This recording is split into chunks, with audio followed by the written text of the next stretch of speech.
My name's Neil Zenial Finlay, and I play for the UK Counter-Strike Global Offence team, Fragmasters Toxic. I was actually one of the support players in the team, and I only took up the role of team leader when we kind of ran out of ideas and we needed some fresh and use those individual roles to your advantage and just try and capitalise on it. This is D nuke, so if you're on the terrorist side and you're going to take A, which is the main bomb site, if you're going to come out onto the upper site here, usually you'll have your entire teammate rushing through this hut area, then you'll have a couple of guys coming through the squeaky door. So if you were going to be the first guy out of the hut, which is the most important role, you kind of have to check the most important spots, which is all about pre-aiming, which is one of the most important things when you're playing Counter-Strike. So if I was going to come out this section right now, the first place you'd have to check is right up here, because that is the most common spot that people sit, up here. So if you were going to come out, have your crosshair there already, so you're not coming out looking at the floor, then you have to bring it up. So if you're already coming out and pre-aiming up there, you can just come out and instantly be at the right kind of height to get the first kill. And then second point of contact is in this crow's nest area. So once you've cleared that area, you can just get onto the bomb site. Make sure on the rafters is the most important places to check. You have a couple of players that will drop down here, so obviously you need to pre-aim around here and check this kind of corner. But if you're playing a passive player with an op, they would be away out in this garage here. So if you were coming out, like I said, on the second row of coming out a squeaky door, you would try your best to try and get out of this area. You don't really want to face against an opper that's got long range with you and you've got an AK. So if you're going to hop through that door, if you know for a fact that he's going to be playing out there at long range, that is good, you can hop through the door. But if you're jumping around and your teammate does not make that kill up there, then that's going to leave you totally vulnerable, because you can't shoot very accurately whilst jumping. So if there's a counter-terrorist sat on the site here, or if there's one up there, then you're going to die if you're jumping about. So you just have to try and get out the door as fast as possible. You can maybe jump once round the corner, but even if you can get a smoke grenade off as soon as possible, that's perfect.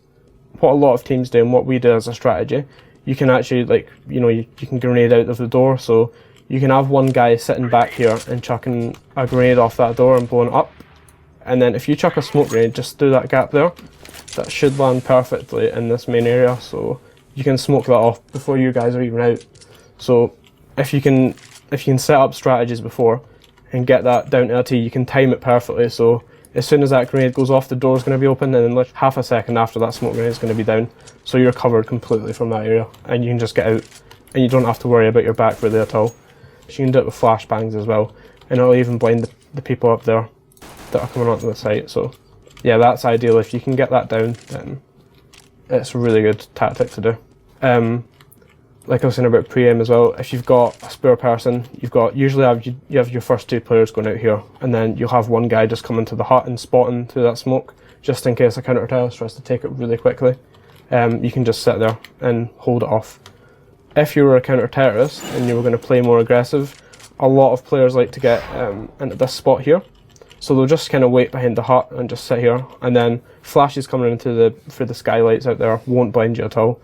A lot of players, especially if you're just playing against casual players, they will kind of check up here first. So you've got that advantage on them if you're playing aggressive. You can get the first guy and you can just run in and control the hut area. You've totally stopped the rush and you're guaranteed the first couple of kills. Or if you're playing an aggressive team, for example, we've got a aggressive push that we do, which is really good as a counter-terrorist. You basically just take control of the lobby instantly, so that terrorists can't do anything.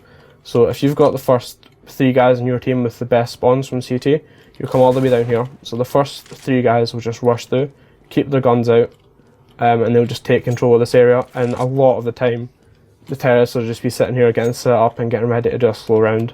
And then you'll have your fourth member jumping down onto the site, just chucking a flashbang off this hut, this wall of the hut here, which will basically blind anyone in this area. So the usual default setup for terrorists, they'll just have a couple of guys coming in here, taking control of the ramp, and you'll have one person spotting here.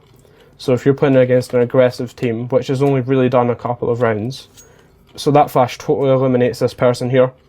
and he's going to have to fall back. If he faces this person in hut, he's dead. So it totally cuts this guy off. So you've basically isolated the 2 terrorists that are going to be taking this area, and you'll have 3 of your teammates pushing them, and they won't be expecting it at all, so they'll definitely die. So it's really easy to get the first couple of kills, and then you can just fall back. And once you've fallen back, you know you've got the advantage, you don't have to push anymore. And then you'll have your 5th member just holding this outside area, so they can't flank you behind and get in, because that's the one area that's the flaw in the strat. So you have to have one person watching your back all the time. And once you've got that covered, it's pretty easy if you get the first 2 kills. So that would be my advice. If you want to do an aggressive round, do something like that. It's really good.